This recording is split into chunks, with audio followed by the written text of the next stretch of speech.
तो इस वीडियो में हम इन्वर्स देखेंगे और उससे रिलेटेड कुछ थ्योरम्स देखेंगे। ठीक है, तो सबसे पहले किसी मैट्रिक्स को आप इन्वर्टिबल कब बोलते हो? कोई भी मैट्रिक्स इन्वर्टिबल होने का मतलब क्या है कि उस मैट्रिक्स का इन्वर्स एग्जिस्ट कर रहा है। ठीक है, अगर आपको बोल रहे हैं कि कोई मैट्रिक्स है ए, वो इन्वर्टिबल है, तो इसका क्या मतलब है? उसका इन्वर्स एग्जिस्ट कर रहा है। ठीक है, या फिर अगर किसी मैट्रिक्स का इन्वर्स एग्जिस्ट करता है तो हम बोल देते हैं वो मैट्रिक्स इन्वर्टिबल है। अब कोई भी मैट्रिक्स इन्वर्टिबल हो कब होएगी, या फिर कोई भी मैट्रिक्स का इन्वर्स कब एग्जिस्ट करेगा? अब अगर ए आपके पास कोई स्क्वायर मैट्रिक्स है ऑफ ऑर्डर एन, ठीक है, तो आप कब बोलोगे वो इन्वर्टिबल है? कि अगर आपके पास एक ऐसी मैट्रिक्स बी मिल जाए such that A B equals to B A equals to identity matrix, मतलब ए बी और बी ए इक्वल हो और ये दोनों किसके इक्वल हो? आइडेंटिटी मैट्रिक्स के इक्वल हो, तो हम बोलेंगे कि जो हमारी मैट्रिक्स ए है वो कैसी है? इन्वर्टिबल है, मतलब कि उस मैट्रिक्स का इन्वर्स एग्जिस्ट करता है। और ये जो मैट्रिक्स बी एग्जिस्ट कर रही है ये क्या हो जाएगा? उसका आपका इन्वर्स हो जाएगा। ठीक है, तो कोई भी मैट्रिक्स ए है उसको आप कब इन्वर्टिबल बोलोगे? जब एक आपको ऐसी मैट्रिक्स बी मिल जाए सच दैट आप ए बी को मल्टीप्लाई करो या बी ए को मल्टीप्लाई करो, दोनों इक्वल आएंगे, और ये दोनों किसके इक्वल आएंगे? आइडेंटिटी मैट्रिक्स के। ठीक है, ये तीनों मतलब आपस में इक्वल होने चाहिए। ए बी भी आइडेंटिटी मैट्रिक्स के इक्वल होना चाहिए, बी ए भी आइडेंटिटी मैट्रिक्स के इक्वल होना चाहिए, और ए बी और बी ए भी इक्वल होने चाहिए।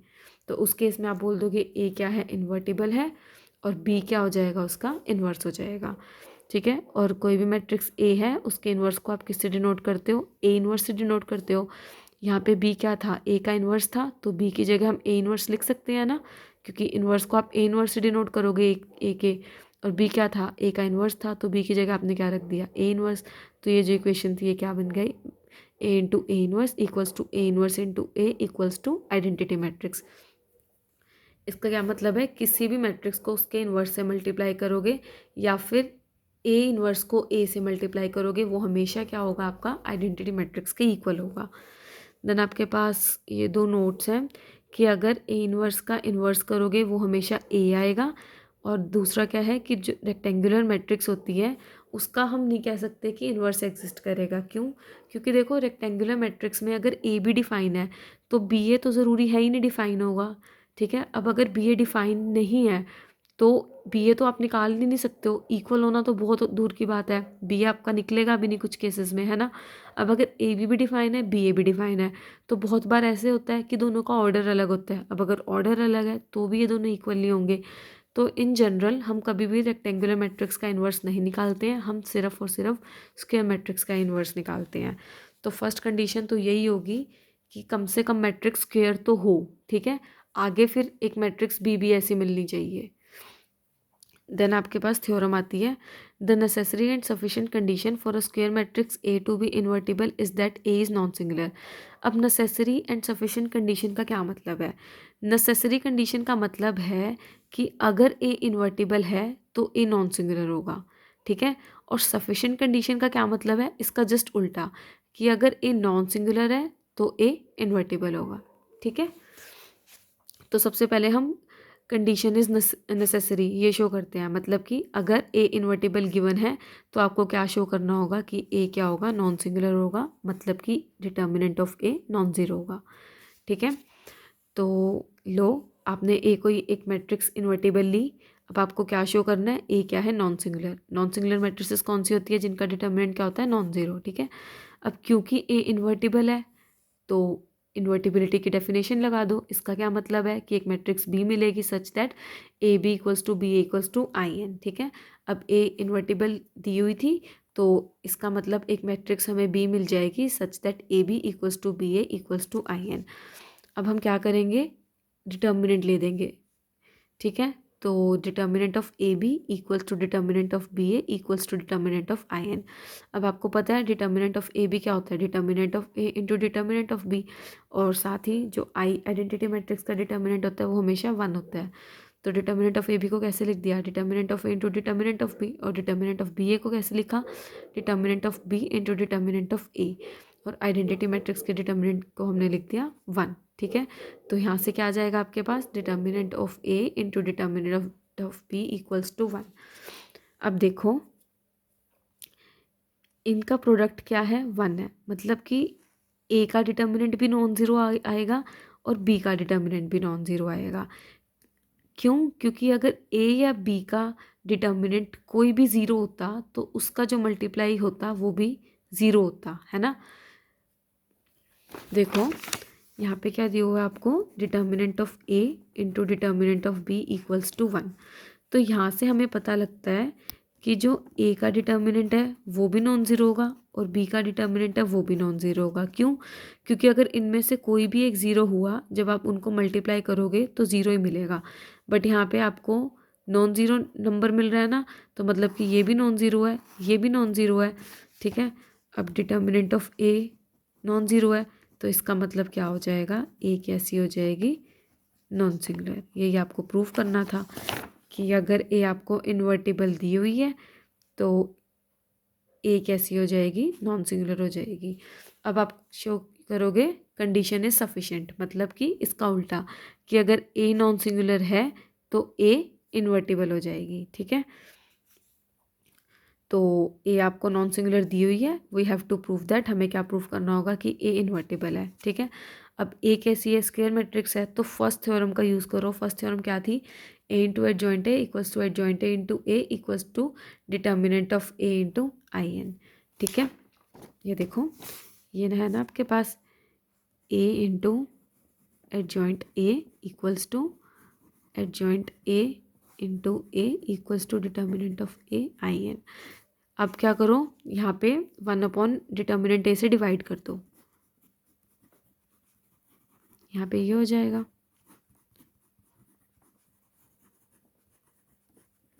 अब यहाँ पे डिटर्मिनेंट ऑफ ए से डिवाइड करोगे तो सिर्फ आइडेंटिटी मैट्रिक्स ही मिल जाएगी ना, ठीक है। अब देखो, इस पूरे की जगह ना आप बी मैट्रिक्स लेट कर लो, ठीक है। तो ये भी बी और यहाँ पे ये ए भी आएगा। दोबारा करते हैं। देखो, ए स्क्वायर मैट्रिक्स थी तो हमने फर्स्ट थ्योरम का यूज़ करा। फर्स्ट थ्योरम क्या थी आपकी, कि A into adjoint A equals to adjoint A into A equals to determinant of A into I N, ठीक है। अब क्या करो, यहाँ पे इन तीनों को 1 डिटर्मिनेंट ए से डिवाइड कर दो, 1 डिटर्मिनेंट ऑफ ए से डिवाइड करो, सॉरी 1 डिटर्मिनेंट, हाँ डिटर्मिनेंट ऑफ ए से डिवाइड करो इसको, ठीक है। तो 1 determinant of A adjoint A into ये वाली ए मैट्रिक्स एज इट इज़, ठीक है। अब यहाँ पे डिटर्मिनेंट ऑफ ए से डिवाइड करोगे तो यही रह जाएगा आपके पास। अब आप क्या करो, इसकी जगह लिखो बी, ठीक है। इसको आपने लेट कर लिया बी, तो आपके पास क्या आ जाएगा, A B equals to B A equals to I N, ठीक है।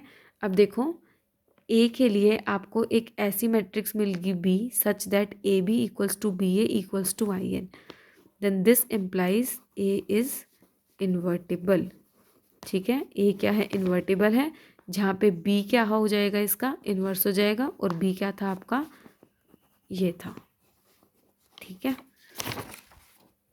तो आपने ए क्या लेके चला था, नॉन सिंगुलर मैट्रिक्स ए आप लेके चले थे, और आपको क्या मिल जाएगा, ए इन्वर्टेबल मिल जाएगा, ठीक है।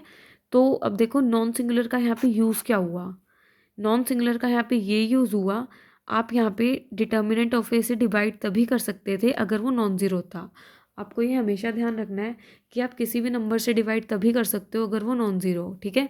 तो हम यहाँ पे डिटर्मिनेंट ए से डिवाइड इसीलिए कर पाए क्योंकि वो क्या था, नॉन ज़ीरो था, क्योंकि आपकी मैट्रिक्स नॉन सिंगुलर थी। क्लियर है। तो आपको क्या करना होगा इसमें, आपको पहले तो शो करना होगा कि अगर ए इन्वर्टिबल है तो ए कैसी हो जाएगी, नॉन सिंगुलर। देन आपको शो करना है कि अगर ए नॉन सिंगुलर है तो ए कैसी हो जाएगी, इन्वर्टिबल।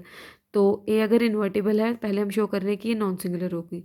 कैसे करा, इन्वर्टिबिलिटी की डेफिनेशन लगा दी कि अगर ए इन्वर्टिबल दी हुई है तो आपको एक मैट्रिक्स बी मिल जाएगी such that A B equals to B A equals to this identity matrix. फिर आप क्या करोगे, डिटर्मिनेंट ले लोगे तीनों में, या आपने डिटर्मिनेंट ले लिया, देन आपने ये प्रॉपर्टीज़ का यूज़ करा, आपको ये मिल जाएगा।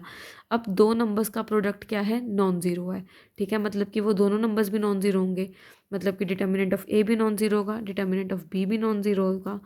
अब क्योंकि ए का डिटर्मिनेंट नॉन ज़ीरो है तो ए कैसी हो जाएगी, नॉन सिंगुलर।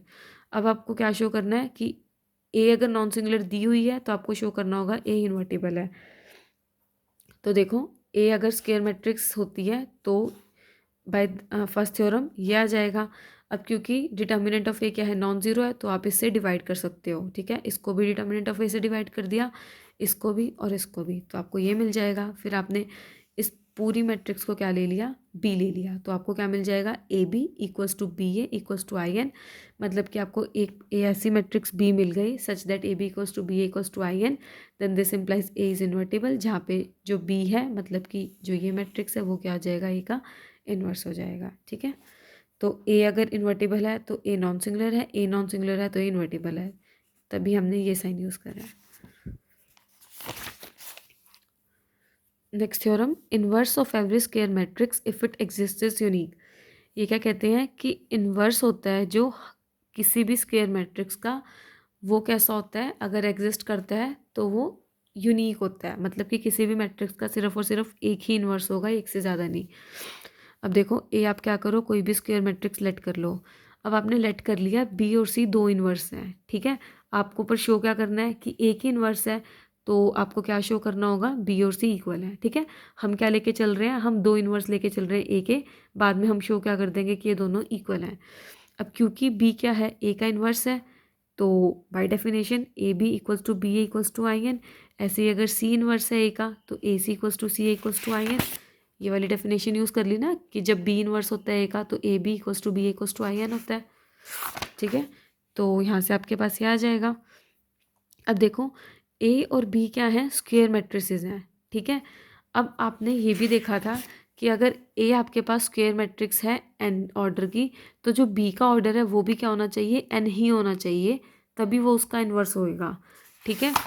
तो अगर ए क्या थी, एन ऑर्डर की हमने ली है, बी और सी हमने लेट कर लिए कि इसके इन्वर्स है, तो बी और सी का भी जो ऑर्डर होगा वो क्या होगा, एन होगा। अब ए का भी ऑर्डर एन क्रॉस एन है, बी का भी ऑर्डर एन क्रॉस एन है और सी का भी ऑर्डर एन क्रॉस एन है, तो जो ये प्रोडक्ट है वो डिफाइन हो जाएंगे।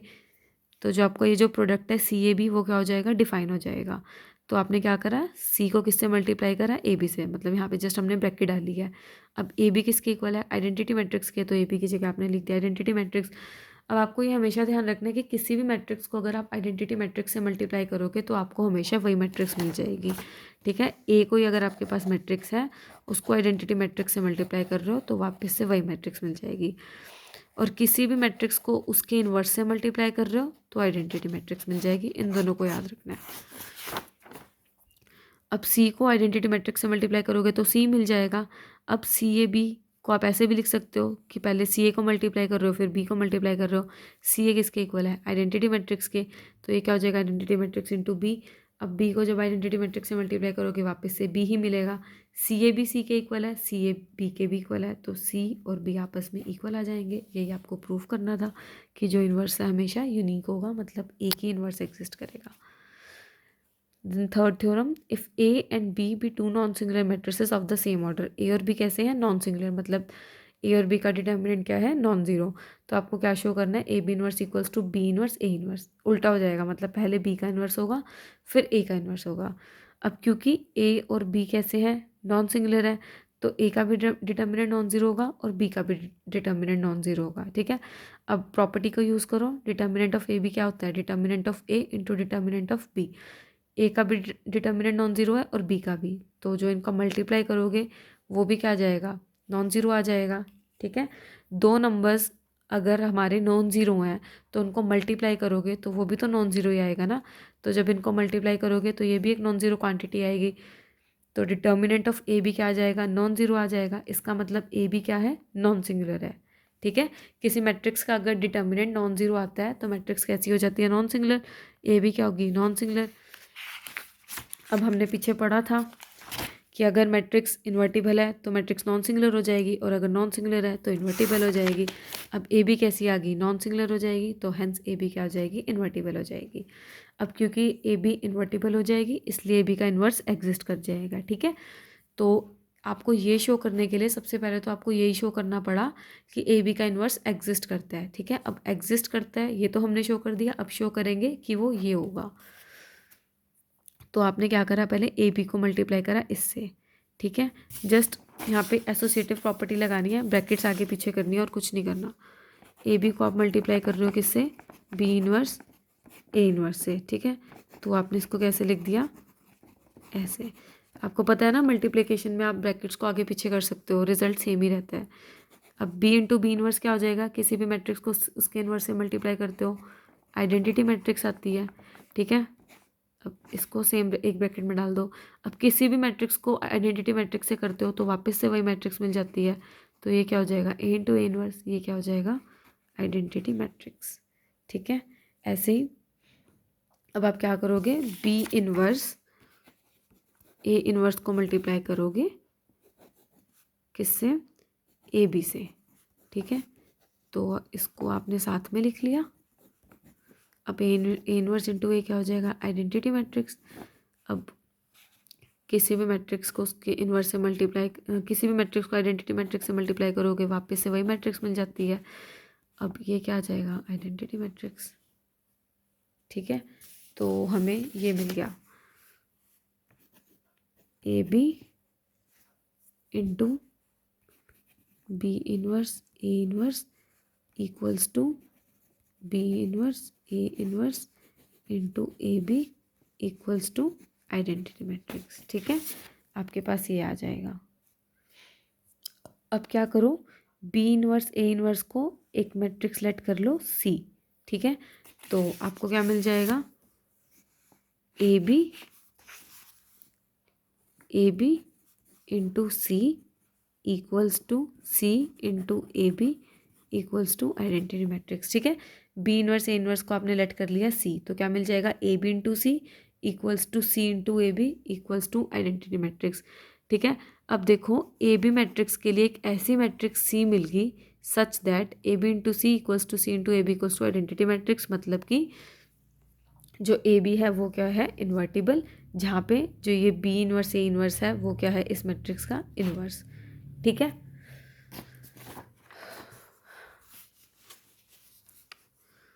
Next, if A is an invertible matrix prove that A dash inverse equals to A inverse dash, मतलब कि ए ट्रांसपोज का इनवर्स क्या होता है, ए इनवर्स और उसका ट्रांसपोज। अब देखो ए कैसी है, इन्वर्टिबल मैट्रिक्स है, ए इन्वर्टिबल है तो नॉन सिंगुलर हो जाएगी, नॉन सिंगुलर है तो उसका डिटर्मिनेंट क्या हो जाएगा, नॉन ज़ीरो। अब अगर ए का डिटर्मिनेंट नॉन ज़ीरो है तो उसके ट्रांसपोज का भी नॉन ज़ीरो होगा, क्योंकि ए और उसके ट्रांसपोज का जो ए का डिटर्मिनेंट और जो ट्रांसपोज का डिटर्मिनेंट होता है वो क्या होता है, हमेशा इक्वल होता है। तो अगर ए का नॉन ज़ीरो है तो उसके ट्रांसपोज का भी नॉन ज़ीरो हो जाएगा, ठीक है। अब ए ट्रांसपोज का जो डिटर्मिनेंट है वो क्या है, नॉन सिंगुलर नॉन ज़ीरो है। डिटर्मिनेंट नॉन ज़ीरो है मतलब कि मैट्रिक्स कैसी हो जाएगी, नॉन सिंगुलर हो जाएगी। मैट्रिक्स नॉन सिंगुलर है तो क्या हो जाएगी, इन्वर्टिबल हो जाएगी, इन्वर्टिबल है तो उसका इन्वर्स एग्जिस्ट कर जाएगा, ठीक है। तो ये जस्ट आपको समझना पड़ेगा कि अगर डिटर्मिनेंट नॉन ज़ीरो है तो इसका मतलब कैसा है, क्या है, मैट्रिक्स कैसी है, नॉन सिंगुलर है। अब मैट्रिक्स नॉन सिंगुलर है तो इसका मतलब मैट्रिक्स कैसी है, इन्वर्टिबल है। जो आपने पीछे नेसेसरी और सफिशिएंट कंडीशन प्रूफ करी थी वहाँ से आया।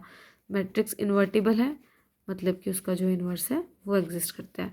ऐसे ही रिवर्स भी होल्ड करेगा कि अगर इन्वर्स होल्ड कर रहा है मतलब मैट्रिक्स इन्वर्टिबल है तो मतलब नॉन सिंगुलर है, नॉन सिंगुलर है तो मतलब डिटर्मिनेंट कैसा है, नॉन ज़ीरो है।